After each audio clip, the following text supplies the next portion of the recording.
Right, hello Helen, would you like to introduce yourself? So, hello, my name's Helen, and I'm from the northeast of England as well, same as Kelly. And yeah, I've just started up my own company, the Flying Fish Company, which basically write and deliver bereavement and grief training for workplaces. So, yeah, that's what I do. Yeah, and you've got a podcast as And well, I have haven't a you? podcast as well, yeah. Navigating Life After Loss. It's just a mini series at the moment. It is growing. So the podcast is aimed at people who are going through grief and bereavement, but maybe are struggling to get out the house, which does happen sometimes afterwards. And it's just to give people like a bit of comfort that someone out there sort of understands what they're going through. It's to reach out to people who are feeling alone, misunderstood, and it's to help people understand some of the common symptoms and situations that people who have been bereaved can find themselves in. I do talk about life after suicide, and it's also for professional people who are working with people who are going through bereavement to help them understand, or people who want to understand a friend or a relative, how to support them best, what people need when they're going through things like that. So that's what Yeah. that's about. And so it's come about because you've had lots of things happen in your life that's changed the course of the direction that you've taken. Yes, definitely. So when I was 24, I was bereaved. I was widowed through suicide, which was very dramatic, very unpredictable. I wasn't expecting that to happen. I didn't even know that my husband was depressed or was struggling. So it was a very big shock. We'd recently been married. We'd recently both been promoted in our roles at work. He was a manager of a store. I was a manager of a home for adults with learning disabilities. So on the outside, our lives looked very successful. We had our own home and we'd had a couple of really great trips abroad. We'd been to Mexico, we'd been to Amsterdam. So life was looking very optimistic and I thought we were both in a really good place. And then for me, I basically woke up one morning, went to jump in the car to drive to work and realised at that point that there was something wrong, and the day unfolded where my husband had took his own life, and basically there was the fallout of my life following that. So it's a very difficult thing to navigate, and as a young person I found it quite hard, and there wasn't an awful lot of adults really around. Although I was 24, was still young people with not very much experience of things like this. So I did have a very good relationship with my husband's family, and we were supportive of one another, and that was a real tonic. That was a real lifeline for me, was to spend time with my husband's family, and that was really important to us. But what I found was going through something that's traumatic and as disturbing as that, it's a really great way to get rid of friends fast. Oh, that's awful because that's the time when you'd most need them. But I'm guessing that they would have felt awkward. They didn't know what to say. They didn't know how to behave around you.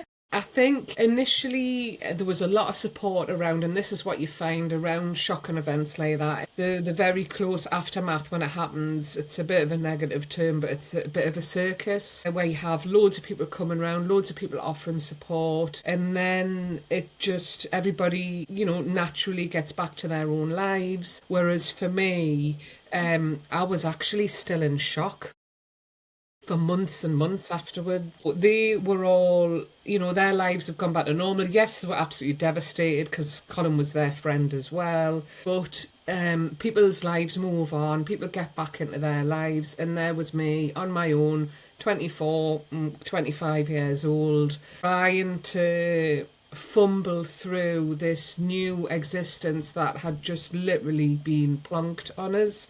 I felt like I'd been picked up out of one life and just dropped into another. And people say you're really strong.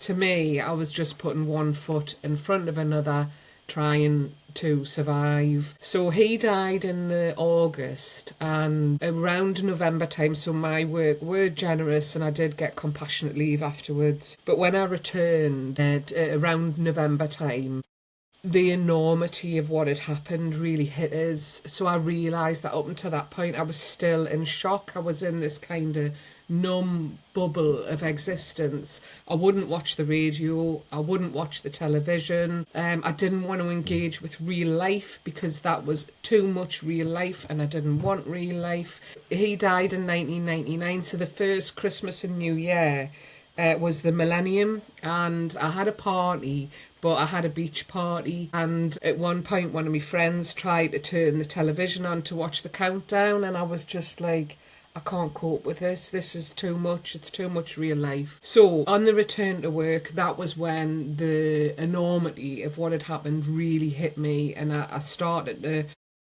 I remember driving home and thinking, oh, what are these feelings? What's this? And just my stomach was churning, and it was the realisation that when I got home, my husband wasn't going to be there, and that it really hit me, and it really hit me hard. And when I was going into work and chatting to my seniors and management, they were saying, we really think you should be over this now. So this was like 3, 4, 5 months afterwards. And I was in shock and disbelief. I couldn't believe that people thought that you would go through something like that, then literally within months you would just get over it. Well, I didn't get over it for a very, very long time. So I eventually left that role because I didn't feel supported. It was quite an isolated role. I was talking to my husband about this the other day, and I'd said, well, I left home quite young. I was 19 when I left home. My first husband was about the same age, and because we were responsible and had to provide for ourselves, I didn't get the chance to travel. I didn't really get the time to go out. We just worked. We built our own home and everything up, and I'd never really had the chance to do the things that young people did. So I used the opportunity to travel. I really wanted to travel. I wanted to see the world. I wanted to see different cultures, how different parts of the world lived. So I travelled a lot, and I was very fortunate to have that. Because I didn't have children, I could jet off and do these things that other people who have children and are sort of a bit more stuck, either financially or whatever, had that opportunity, and I'm so grateful for it. And I backpacked around India, which was an amazing experience, and I look back at that time of my life with such fondness. Even though it was the worst time in my life, the memories that I made and the memories that I have stuck with us for the rest of my life. So I was just fortunate that I could turn a really bad time into an opportunity, a bit of an opportunity. But obviously, no matter where you are in the world, grief follows you. I always missed him, I always felt sad, but I did have an opportunity to travel and stuff like that. So did you travel on your own? I did, yes, I did. How did you find that? It was very interesting. I actually went out with a friend. We spent the first month in Goa together, but I knew that Goa could be a bit of a trap. I went out on the 1st of December. I travelled out to India, started off in Mumbai, spent about 5 days there, and the day I arrived in Goa, I booked a ticket out for a month's time. I thought, I don't want to get caught up in this crazy scene. I want to make sure that I travel. So I did that, and then I left on the 6th of January and started to travel. And it's scary, it's nerve-wracking, it's a different culture as well to here. It's not. And so it depends where you go. When you go to places that are more used to Westerners, it was really chilled out, really laid back. But then you visit other areas that aren't as tolerant towards women being on their own. And I did get grabbed, groped. Yeah, I did. But in amongst that, I found women they really wanted to reach out to me as a woman as well. And I can remember being in this place called Hampi, and I was probably a bit naive, and I was skating close to the edge, and I didn't care, Kelly. I didn't care. I just thought, if I die doing this, at least I'm doing something I've always wanted to do. So I was in this place called Hampty, and you had to get a little conical across the river to get to the main side where everybody was. But my bag was so heavy, I couldn't live on the other side of the river, so I had to live and travel over on the conical every day. And one day I'd been over there because there was loads of other travellers there, and I'd spent time with them, and I was on my way home and it was dark, and I crossed over on the river. And as I was walking up into the town or the village, like the main bit where everybody was, a lady just grabbed me hand. She didn't look at us, she didn't talk to us, she just grabbed me hand, and we walked together holding hands. And then when she got to where she was, she just broke off, and then I carried on my journey. And I just found that whenever I went into hotels or places where women were working, they really would want to make eye contact with me, they would want to smile. And a friend who I was there with had actually said how friendly the women were, and he'd said, really, I find them quite unfriendly. They don't want to look at us. And we realised it's because he was a man. And so there's this big cultural expectation that women are reserved, and women are reserved. So it is a bit of a culture clash for countries like that back then. This was in like 2000 to 2001. To have exposure to our culture, like women wearing bikinis, women being sexual and evocative in nature, and that's not how their culture is towards women. And there was little things that you're supposed to, when you walk down the street, you're supposed to walk behind a man, and when you go into a restaurant or a bar or a cafe, the woman is supposed to face the wall. Yeah, and the man looks out. So yeah, it was interesting. It was interesting, but Do you know the reason for that? people. I think it's probably got a couple of things that the man can watch out in case anything happens. Yeah. So if someone comes in or there's a kerfuffle or a whatever, the man's there watching all the time. But also, I feel there's an element of women not being on display, and women only looking at the man that they're with and not anybody else. So I don't know, I'm making that up, I don't know that officially, but I do think, yeah, the women have a different life. But the people who reached out to us, I did an epic train journey. So I travelled down to Kerala, then another friend came out to meet us. So I think I travelled on my own for about 6 to 8 weeks, and then we got a train from Kerala all the way up to Agra, which is where the Taj Mahal is, and that was a 52-hour train journey. My God. But it was, I know, but it was absolutely brilliant. India's a very charitable place, so you do get beggars and people who come on, but they're not just coming on for Westerners or for white people.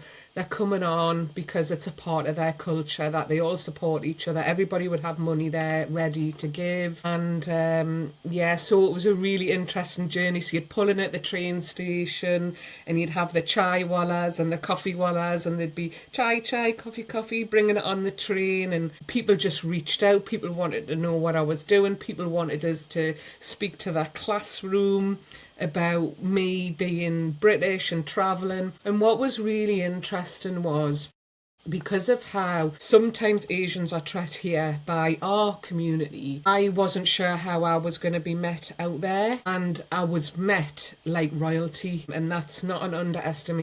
So if we went to go and buy a train ticket and they don't really queue, it's a lot to get your head around, it's just kind of like mass crushing. So when we would go to get a ticket, if the queue was massive and they saw us standing there, they would open another desk and say, you come forward. And I do remember another example being at a train station, and I must have been really tired, and I was lying down on the platform, and this guy come over and he was tapping us on the back and he was saying, get up, you give your country a bad name.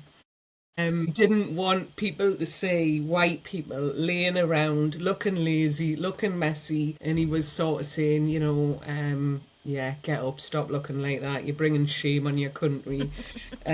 So yes, it was an absolutely life-changing, amazing experience. And I think things like what I've just talked about there, it's just interesting meeting other cultures, like cultures who don't queue. Like queuing is so intrinsic to British Yeah. people, isn't it? Yeah. And if people push the queue, it's like, how rude, that's disgusting. Whereas to them, it's every man for himself. And yeah, that could be a little bit frustrating. So when I came back, I did that little bit of travelling. I went around Spain and Germany as well, travelled around there with a friend that time as well, using the trains and the underground systems there, which was absolutely amazing. And Florida, travelled around Florida. And then Thailand, I went to Thailand and did a bit of travelling around there as well. When I came back, I was a bit lost. I was like, wow, so how? This is me. I feel like I can start to move forward with my life. And I started to went back to a job I'd done before actually, as a mental health support worker in secure units for the Newcastle Mental Health Trust, the Hospitals Trust. So I kind of went on and did that and then ended up getting permanent contracts. I'm married. I had a family of my own. I've got 2 children. And when I had my sons, there was a really big part of us that was I wanted to move my life another step forward. I wanted to be able to reach my potential, but also provide for my family as well. Yeah. So I Having did, children makes you, it kind of changes your perspective and your yes. priorities, doesn't it? Yes, and it certainly did for me. So I enrolled to do the social work course at Northumbria, and that was totally life changing. That was a brilliant experience. And through the education, I had quite a few aha moments where my paradigm, the way that I viewed the world, was changed entirely through recognizing things like social constructs, how we view, what is a man, what is a woman, what is a family, what is home, what is our culture, and how much does that play into how we exist, what do we consider as normal, but they're really just a part of our culture and how we acknowledge and recognize things. So that was really I did quite well at it, and I think I wanted to prove to myself that I could do that. So I did work hard and I did do well. And then I secured a contract. So I'd always wanted a mental health contract, which are really quite hard to get. They're not common jobs that come up. But I'd got in with this particular local authority and a job came up. And I'd got the position. I started the job. And literally within about 2 weeks of doing the job, I was involved in a road traffic accident. I was driving to work. It was really foggy this morning. It was in April. And the traffic was really heavy, very built up. And as I was approaching a particular junction, traffic was really backed up, which I wasn't used to and always used to make us feel nervous. I've kind of pulled in line. And then this white van has come from nowhere behind us. He's slammed his brakes on, he's lost control, his wheels are locked, and he hit me from behind. And so there were several impacts. So one of the times my head hit the steering wheel.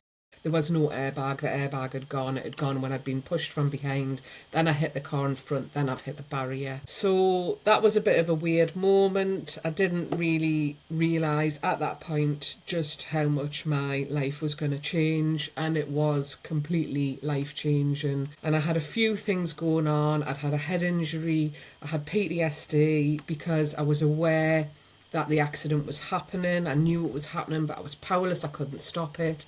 I had lost consciousness, but I still had the memory of the impact happening. So I was very fortunate. I got a really good solicitor and they helped me to fight my legal case for compensation for the road traffic accident. And through that, I got to access some really amazing support that I didn't even know existed. So when the accident happened, I was took back to the moment my husband took his own life. That was where I was. I was burdened by images, sounds. I was back in it. I was back in the trauma. So this was 15 years after my husband had died. So through my legal case, I managed to get something called EMDR, which is eye movement desensitization reintegration, and it's a form of neuro-linguistic programming. And I didn't really realize how powerful it could be. And I had a brilliant therapist, and he was really good. And we did the EMDR together, and I remember going to see him at the beginning, and I was completely broken. I was shattered. I was so unwell I could barely read because my eyes couldn't focus. I was trapped in bed all the time. All my relationships were hanging by a thread because I was angry, I was in pain, I was frustrated. So I've always been a doer. I'd always been somebody who was a very active person, but I did like to leave things till the last minute as well, and I'd lost that ability because I didn't have it in me tank to push through anymore. And a lot of that I was projecting onto the people around me, that if I was you, I would want to do more. Why aren't you feeling motivated when I've got no choice, I'm stuck in this? So it really did affect us psychologically. And anyway, through the EMDR, and that went on for quite a long time. I think I saw him for about 2 years. I think it was about 2 years. And then I basically got into a session, and that was it. I knew I was finished. The things that we were talking about, I wasn't triggered by anymore. So what I'd realised was that my husband's death was like a cloud over us. Even though I'd remarried, even though I'd had children, it was like this black cloud that I walked around all the time with. And whenever anything went wrong, or whenever anything was like I was going through a difficult time, it was just back. Well, my life's crap. It's always been crap. And then I would talk myself into this negative cycle where I didn't know how to care for myself, I didn't know how to look after myself, and I did quite harmful things. So when an example of that is when I was going through that and being triggered, I would then go to visit my husband's grave, I would go to visit the place where he died, and I now know that when I'm feeling like that, that's not the time to be doing that. It's a time to care for myself, to look after myself, and to bring in some kind of self-care. And that was something that Peter really instilled in us as well. This was the therapist who I saw. So he would say things like, what kind of self-care things do you have that can help you at the minute? And I was like, well, I can get a bath, because I love a hot, salty bath, and I find it very therapeutic. And he was like, and I was like, and I didn't have a clue. Like, I didn't know how to care for myself and what I needed, and he would give us suggestions and things. And so he really got me thinking about, how can I help myself? He really instilled that in us. And for anybody who's watching who doesn't know what EMDR is, it's usually done with like eye stimulation and a figure of 8, but because of the head injury I had, I couldn't do the eye movement because I'd damaged the vestibular part of my brain, or injured it, and it affected the way my eyes tracked and moved. So when I wasn't feeling very well, if people were talking with their hands in front of their face, it would go like it was like it would all sort of break down. Like me eyes couldn't make up the tracking of the smooth movement. It was like, and that was exhausting. It used to make us feel sick. I'd get it when I opened a drawer or a door. So we did the auditory method. So I had buzzers in my hand and I had headphones on, and I would go over, you do go over and you relive. It's quite a grueling therapy. You relive traumatic events, and then he would bring in different tools and different ideas to resolve those things, and we would keep going. We wouldn't stop until it had dropped down from a 10 out of 10 traumatic event to a 0 or a 1 out of 10, and that was what we did. And I just felt like I cleared through all that nonsense, all the rubbish, all the trauma that I had in my life, including the car crash, and I'd managed to sort of file it away. And I'd said to Peter, how does this work? How is it working? And he said, when you go through trauma, It's like the librarian has walked out of the library and just left the books scattered everywhere. And through EMDR, you can file and acknowledge all the different emotions that come with it.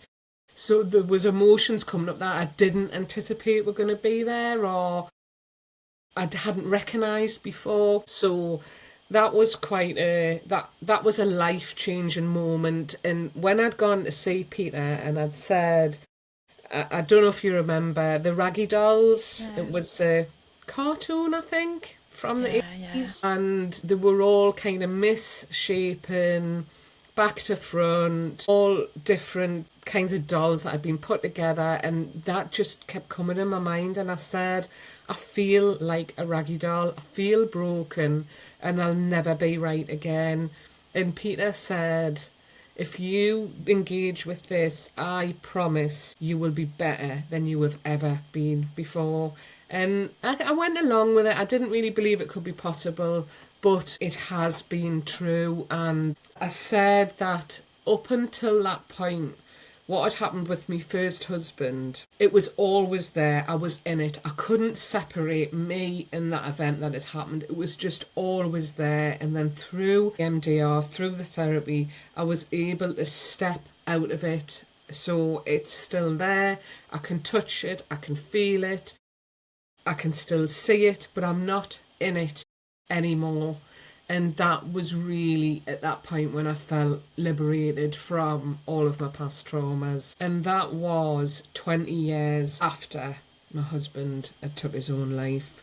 So I did get there in the end, and I did kind of find peace in my life and peace in my mind again. And I get it that, when we lose different people, like children and partners and parents and siblings, these are all unique relationships, and I felt quite privileged that I could do that I could find a place of peace. So the EMDR, so yeah, it was life-changing for me. So that was it, talking about different relationships. And I felt like I was fortunate that I was given that privilege, that I was able to process what had happened to me and be given the freedom. But I get it that parents might not feel like that and have that privilege of finding that peace, and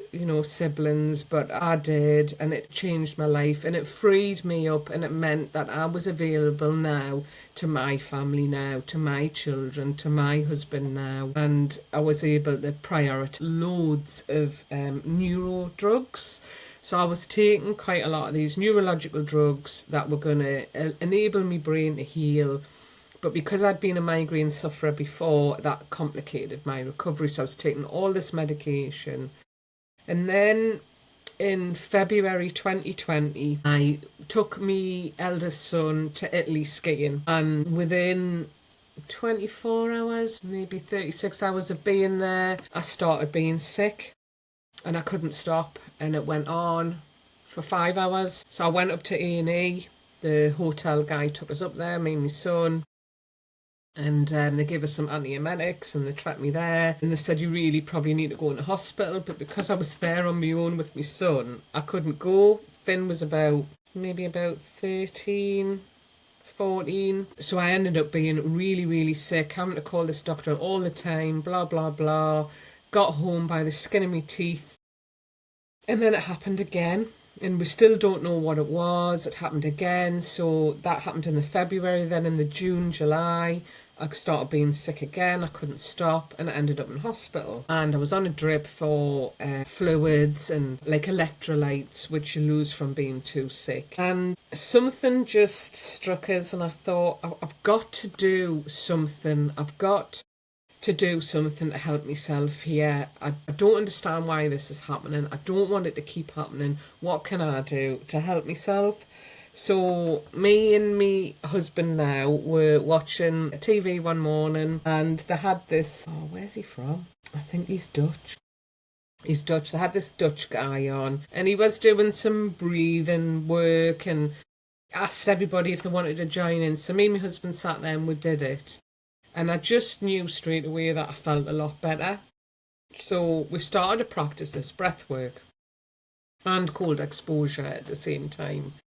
And I found clarity and an ability to heal myself on a daily basis. So that the cold's amazing. And after that, like if I had an event, because I've got teenage boys, and stuff happens, that's quite stressful and anxiety provoking. And I started to I had a cold tub in my backyard.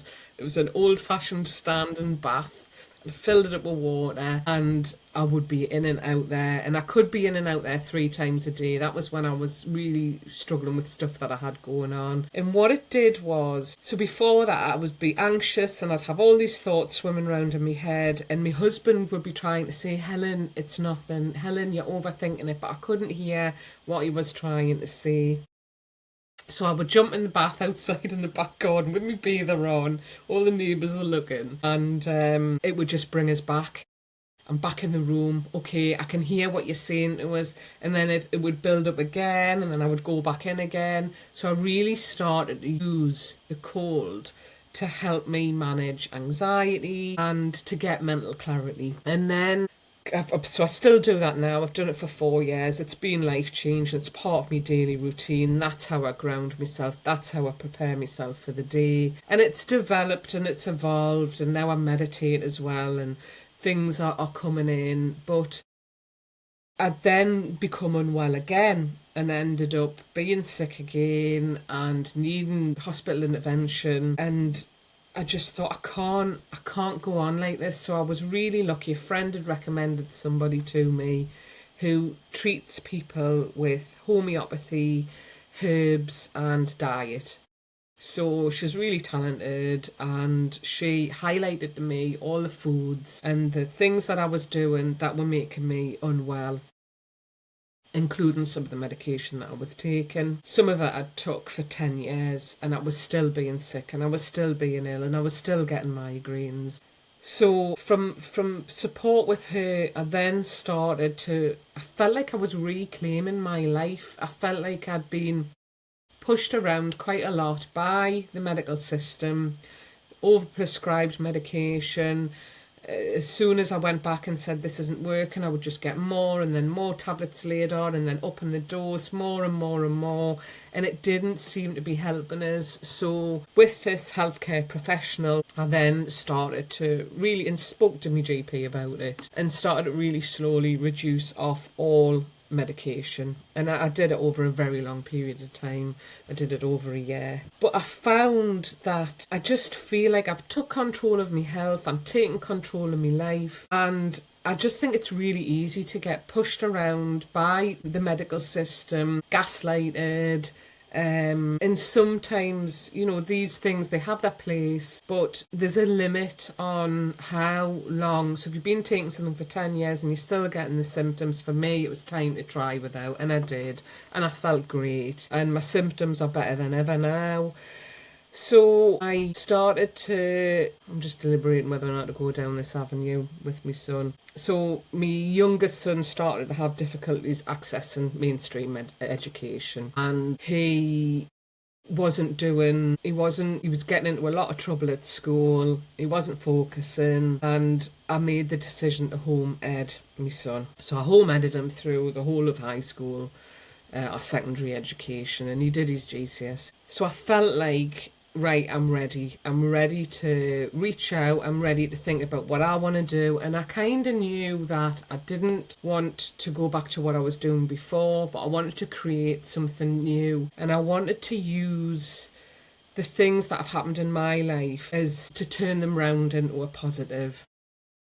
So I've basically found myself in this situation where I've started up the Flying Fish company. I think that was formally started in June. So I write and deliver grief and bereavement webinars for the workplace to bring compassion into the workplace, to bring understanding into the workplace. So the things we see every day, like things people used to say to me, so you're young, And it's true, I was young, but didn't matter to me how old I was. I'd lost the love of my life.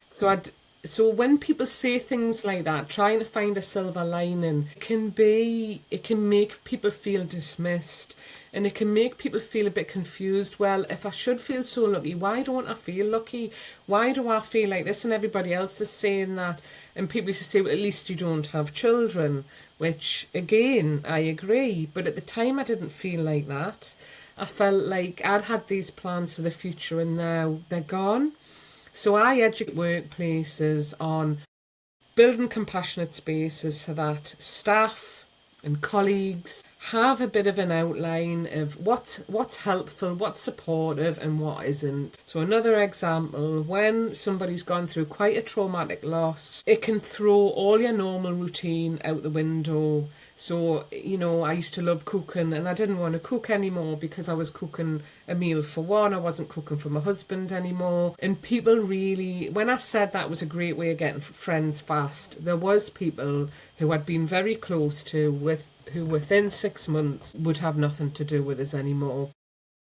But then in the same breath, there were amazing people who really stepped up and stepped forward and did support me in very practical ways through supporting us with meals. And I had another friend who was a financial advisor, and she was an absolute godsend. She went through all of my finances, she organised them all for us, she checked all my policies, she helped us apply for things that I needed to apply for. And that is what people need. They don't really need pearls of wisdom. You know your life's crap. You know that you've got to get through it, but it's practical support that really does help.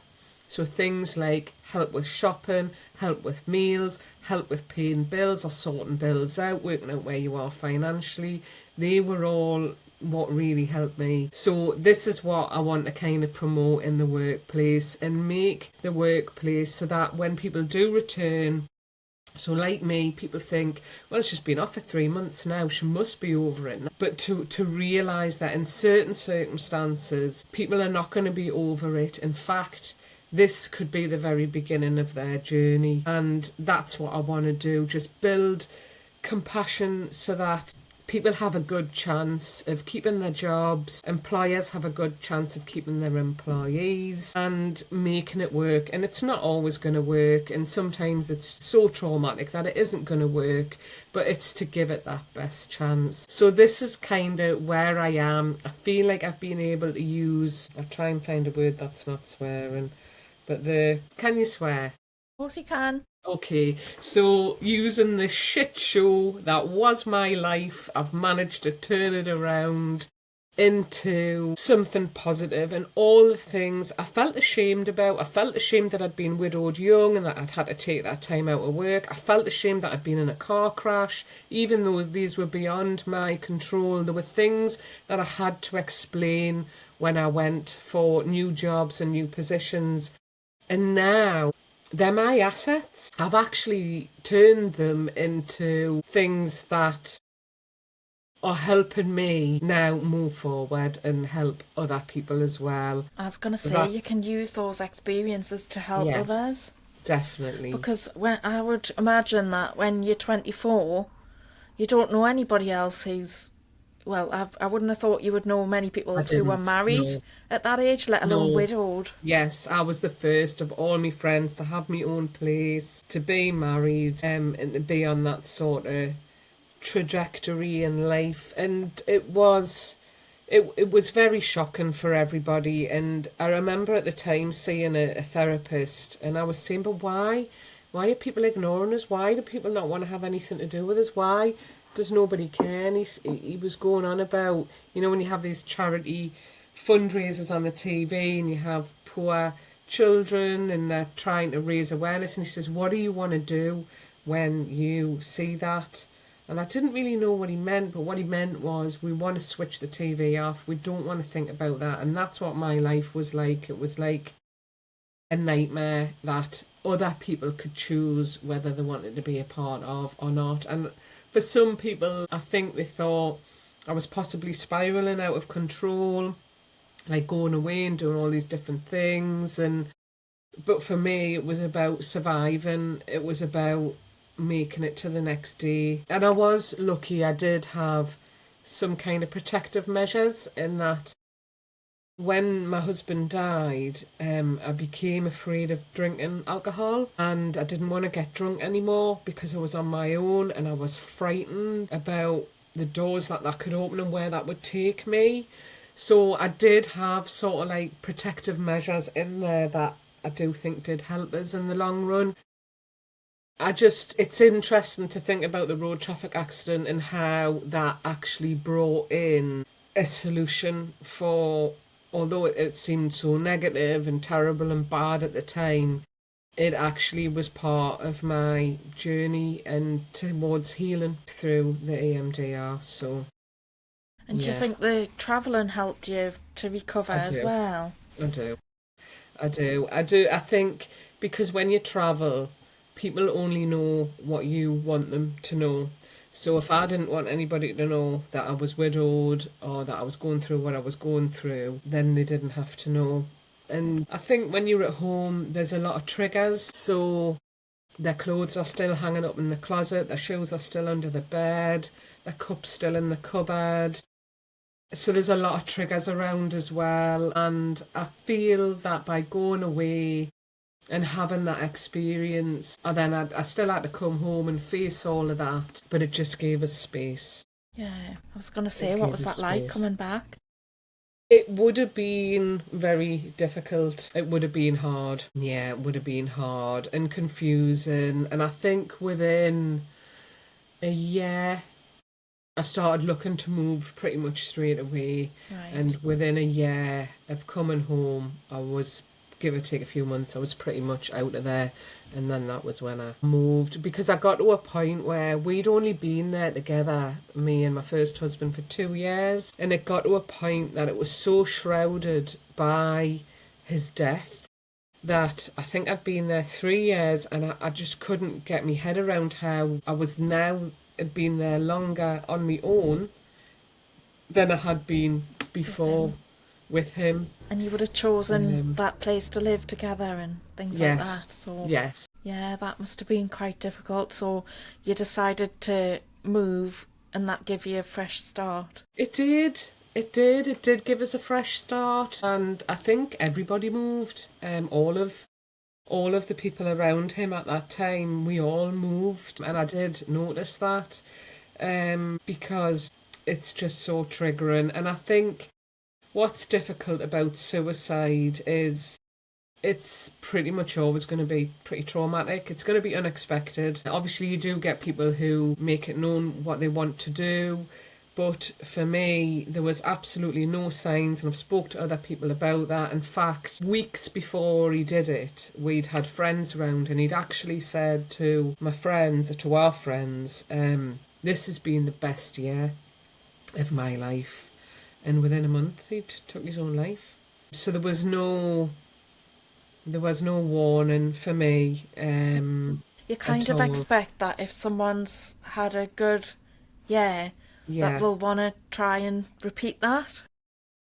I But that's know. not how it was. No, and it's interesting because I've always been interested in the subject because of what happened to him and me. And I'll follow threads of discussion sometimes on the Chronicle Facebook page, and there have been a lot of suicides up here. And somebody had shared a story where I think it was on somebody else's thread, but then someone had said I was up by a bridge and I saw somebody there, and I talked to them and I got them to ring their family and I got them to go back home. And I'd commented and said, I want to thank you from the bottom of my heart for what you've done for that family.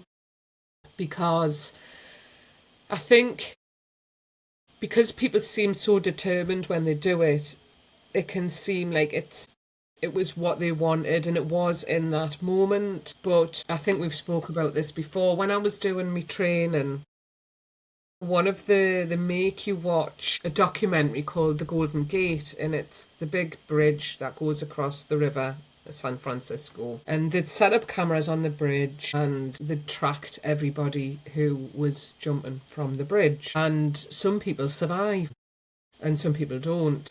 So all the people who survived, they track them down and they interview them and they speak to them, and every person who survived, the minute their hands left the bridge, they said they regretted the decision they'd made. They felt like they'd made a mistake. So what that demonstrates to me is that this is a transient thing.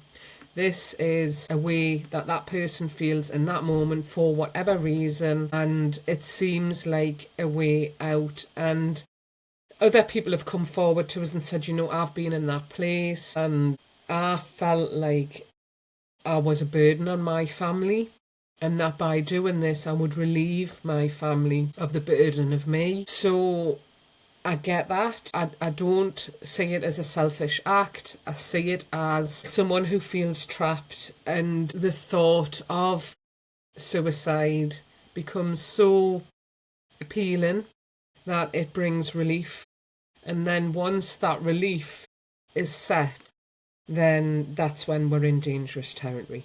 That's when it's dangerous. I'd commented on this comment on this thread, and I'd said, I want to thank you as a widow, someone who's lost their husband to suicide. I wish someone had been there to speak to my husband that day. And then all these other people started commenting and saying, me too, I wish someone had been there to talk my husband around. And, people were sharing, like, there was no signs, our life was good. And this woman had commented and she'd said, me too, our life was good as well. And me daughter was due a baby, and that would have been our first grandchild.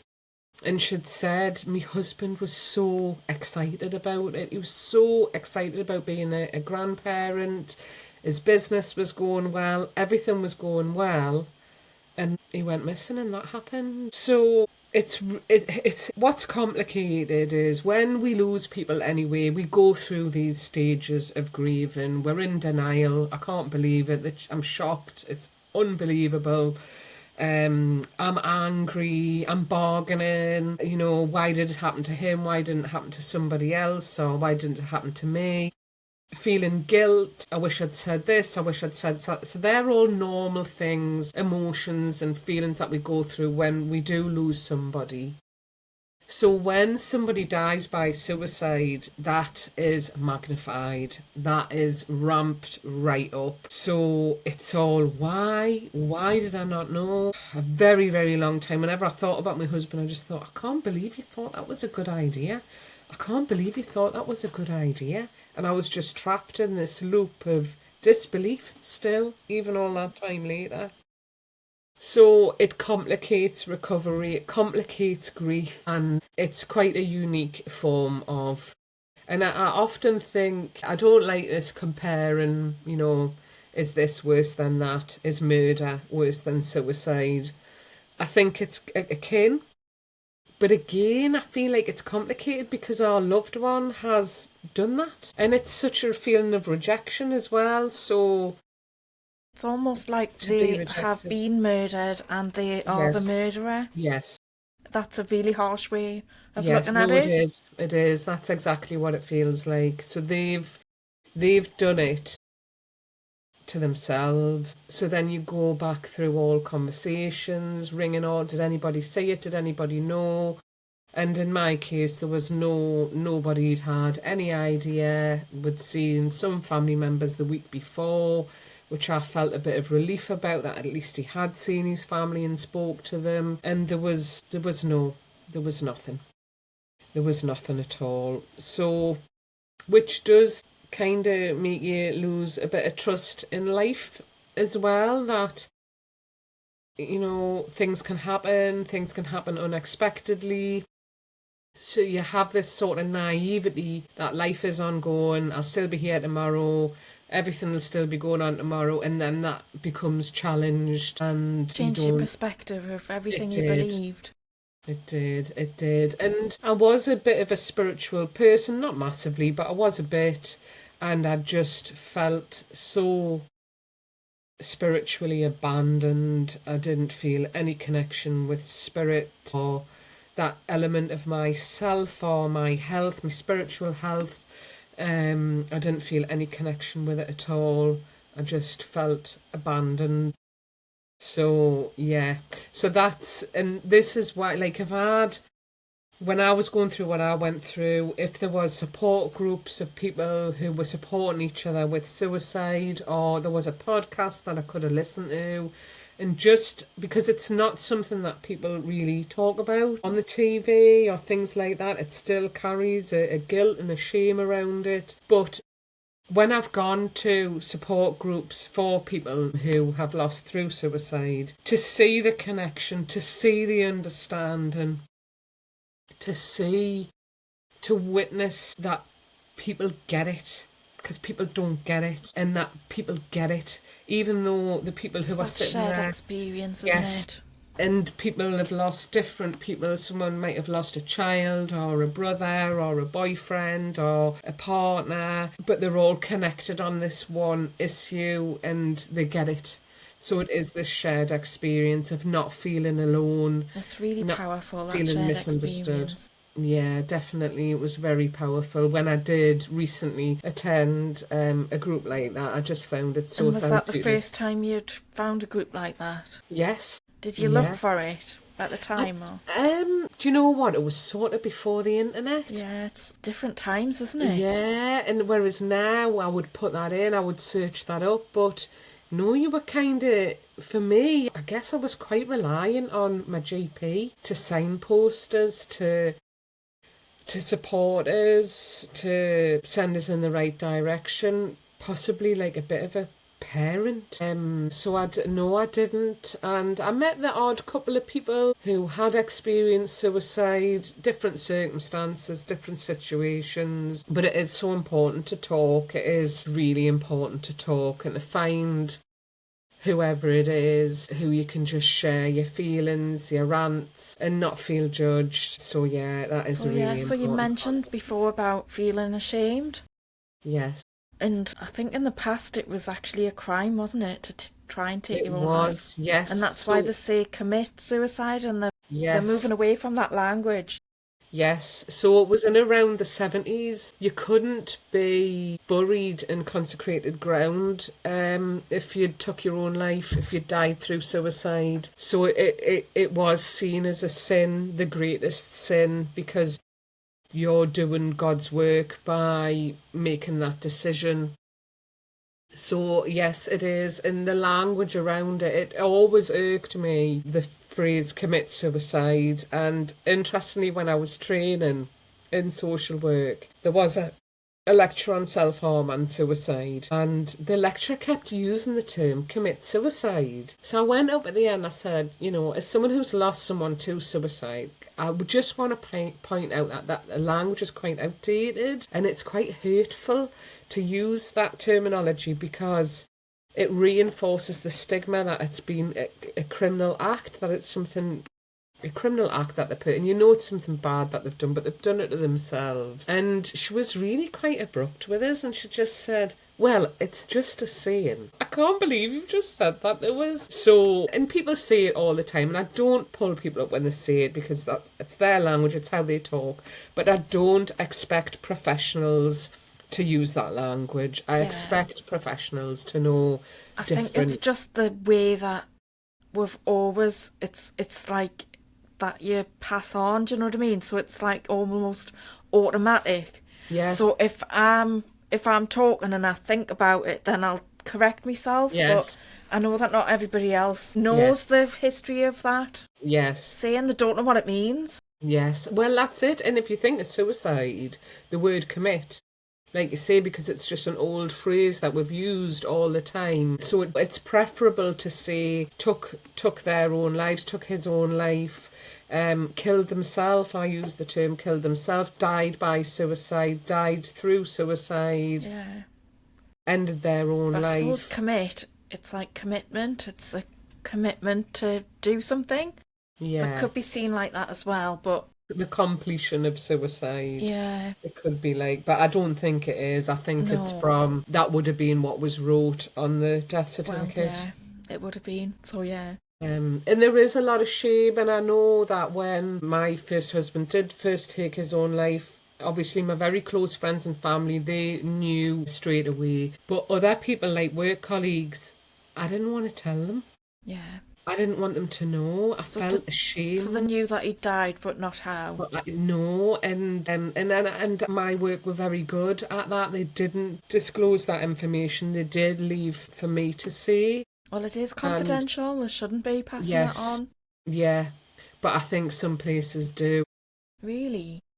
Yes, so it's about empowering the person and saying, do you want people to know? Do you want us to tell them for you? Do you want to tell them yourself? So it took me Yeah, because that might make it a easier, couple of mightn't weeks. it? If Yeah, you want people to know, but you yes, can't bring yourself to say it, that might be yes, helpful for the workplace to say that. But yes, if you don't want them to know, no.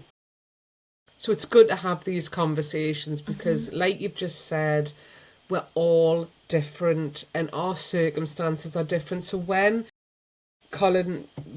he died, everybody reacted in different ways. Some people went back to work pretty much straight away. Some people didn't, and that was personal to them of how they wanted to to engage in life, to move on with their lives. or to cope Um, with it.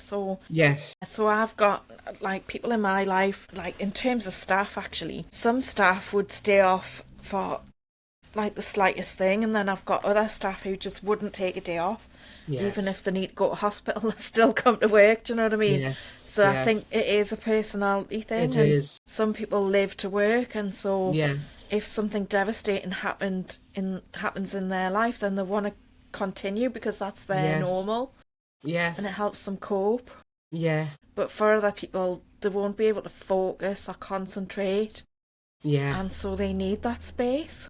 yes. And it is. It really it affects the human being in so many different ways. It's a multi-dimensional thing. It affects your psychological well-being, like you're saying, brain fog, being able to plan, being able to find words and talk. And then you have physical side effects from it as well. I had a lot of chest pains afterwards. I really felt it in my chest. Get a tightening of the chest, and then feeling lethargic, getting insomnia, can't sleep, then shattered all the time. And it was a dark time. And when I hear now of more people taking their own lives, there's a part of us that just knows a bomb has gone off in their community, in their friendship group, family group, work group.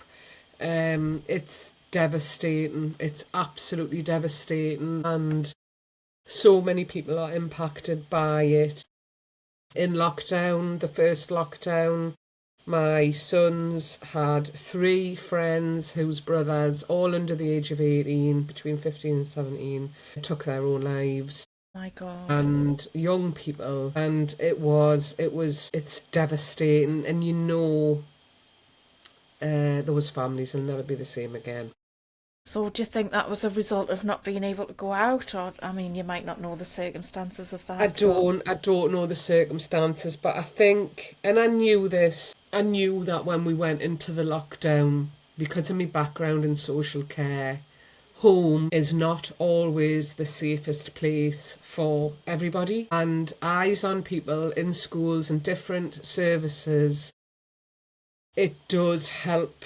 It does help. I think there was a lot of domestic violence. There was an article I'd read in the lockdowns how many women had been murdered by family members during lockdown.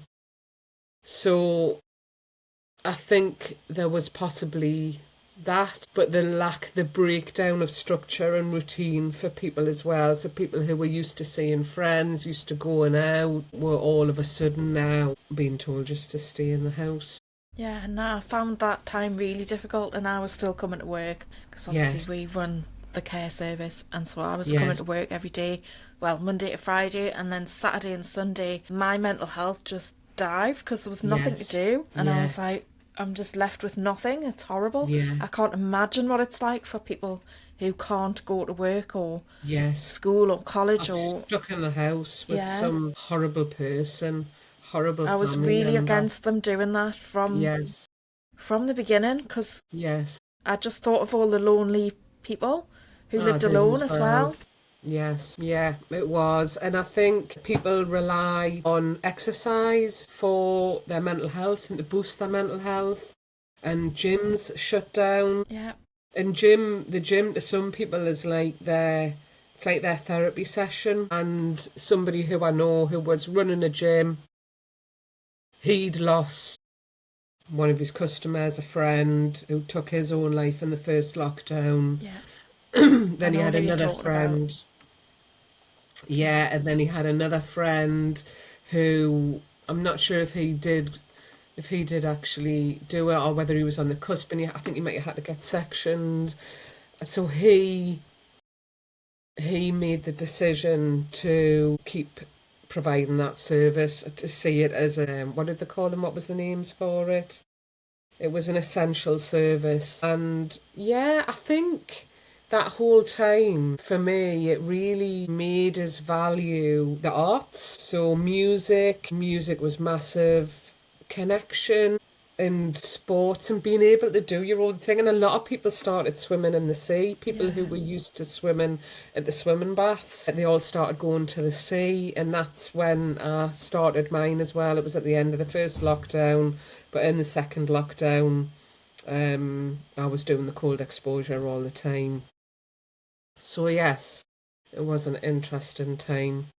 Well, I think it was Yeah. a devastating time, and they just don't talk about it anymore, do they? Yeah. It's as if it's like being erased from history, Yes. almost. Yeah. Although people still say, like, well, before the pandemic, I never call it Yeah. pandemic, I always say BC before COVID. before the lockdowns. But my Yeah. husband Ian won't even call them that.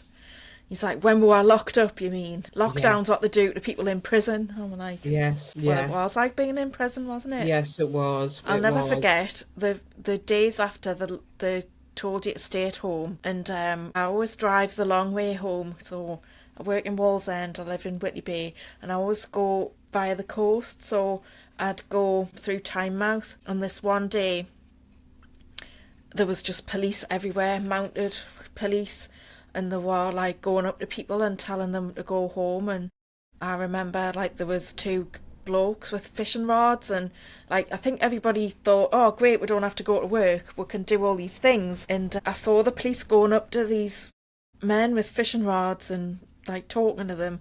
They were obviously telling them all to go home, and then the mounted police, and it was Yeah. the most sinister thing I've ever Yeah. seen. People being told off for being on the beach outside and Yes. Yeah. just having fun with their family because there was Yes. nothing else to do. Yeah. Yeah. Awful times. Yeah, no, it was. It was an interesting time to be alive. Yeah, it was an interesting time, and it did. I think it's impacted what we're seeing today quite a lot. So I was chatting to somebody the other day. She's a primary school teacher, and in September she was saying, "Oh, we've got all the new kiddies in," and I says, "All right, so are these lockdown babies?" And she said, "They are, yes." And I said, "Oh, do you notice a difference with different cohorts of children?" And she said, "Yes, very much so." And she said this has had a massive, profound effect on children. Their I don't even know if she meant their social skills, but she just said they needed a lot more reassurance and a lot more support. So you had babies who had only ever seen their parents and were going out to shops and then seeing other people and being quite afraid. So Masks. yes, They wouldn't have seen anybody's face. I know, And yes. like you see some other photos of people like women who've just given birth wearing a mask. Yeah, And how does that affect your connection with your baby if yes, you've yeah, got your face covered? yeah. Because our children do, they look to our faces for reassurance as well. Like, if mum's happy, I'm happy. If mum's not upset and not, but if you can't, if all this is blocked off, I know. At that point as well, I was doing care because the business was quite new, and I was going out and doing care. And of course, when we were going into houses, we had to wear masks. And I had this woman who had dementia, so she obviously didn't know what was going on. And she was always pulling at me mask, trying to take it off. She didn't like it. I don't blame her.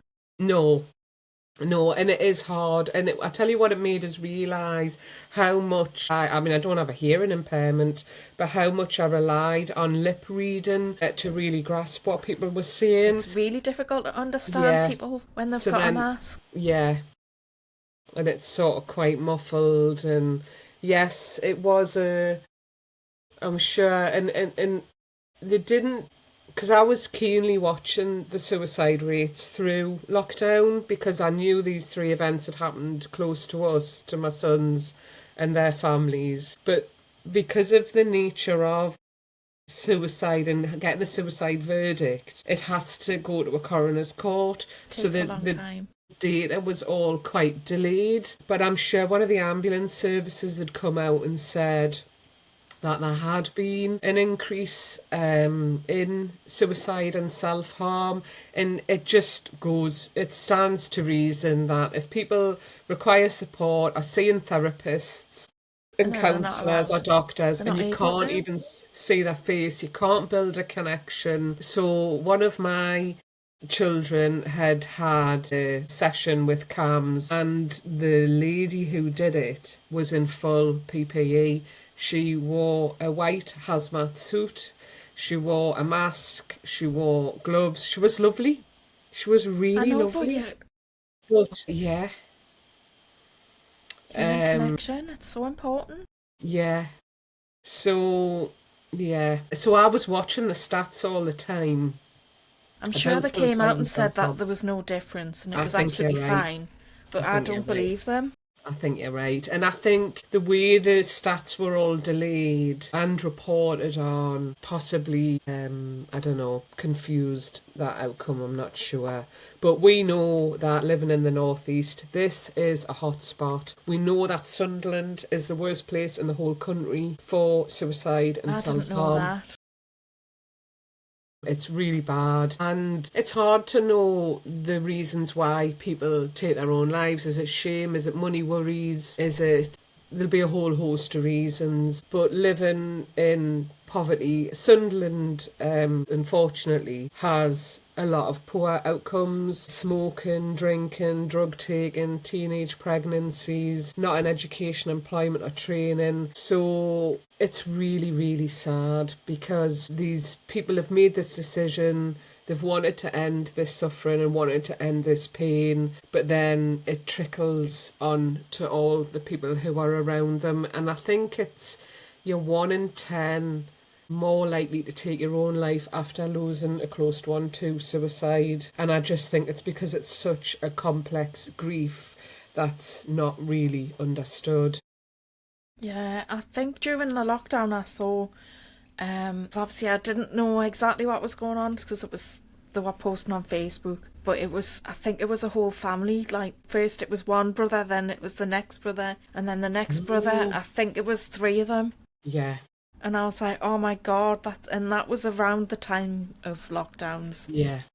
And it's, Oh, it did, and it cut off families. So if your child was a student and they were away in university somewhere else in another city, those young people were locked up in their dorms. They weren't allowed to go out. And I know people who have lost children to suicide throughout that time, and they were just separated. They were separated from their friends and their family and left alone to deal with whatever it was that they were dealing with.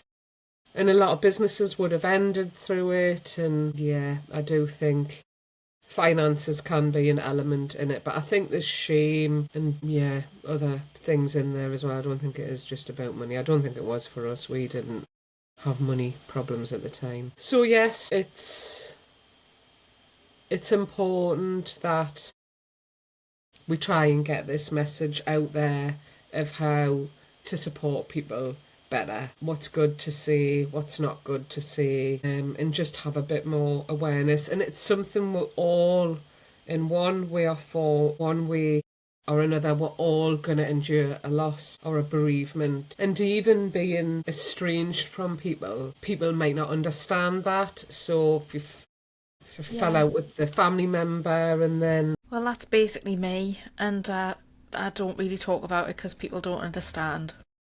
They're Yeah. like, oh, well, you'll be able to sort it out. And I'm like, Yes. I went years trying to sort it out and it didn't work. Yeah. And it is, you're feeling that loss, you're feeling that as if they are already gone. They're not around, there's no support, but that doesn't mean that when the time does come that we do part, that that's going to be any easier, because that relationship was estranged, because then that's it now. There really is no chance of that being resolved. And that's difficult. Yeah. And then, like you said, people don't understand. People don't want to hear, well, why are you going on about it? You never spoke to them anyway. Yeah. So, It's really tricky, isn't it? yes. So, Helen, if the viewers would like to find you, where should they go? So they should go to www.theflyingfishcompany.co.uk, and that's my website. And on there I have the Navigating Life After Loss podcasts mini series. So it's still a building and growing thing. And I have a blog where I blog about life after loss and managing loss in the workplace. And then I also have some different training courses that I offer to workplaces on various aspects of grief in the workplace to build compassion in workspaces. So that's all there on there. So, If you send me the links, I'll put them in the show notes. oh, thank you. I will do. Thanks, Thank you Kelly. very much for coming on my podcast. Thank It's you. been a really enlightening conversation. You've been through a lot. It's been really tough. It's been interesting, and it's made us who I am. And like I said, if I can use me shit show of a life to help other people, then here I am. Brilliant. Thank you. Thank you, Kelly.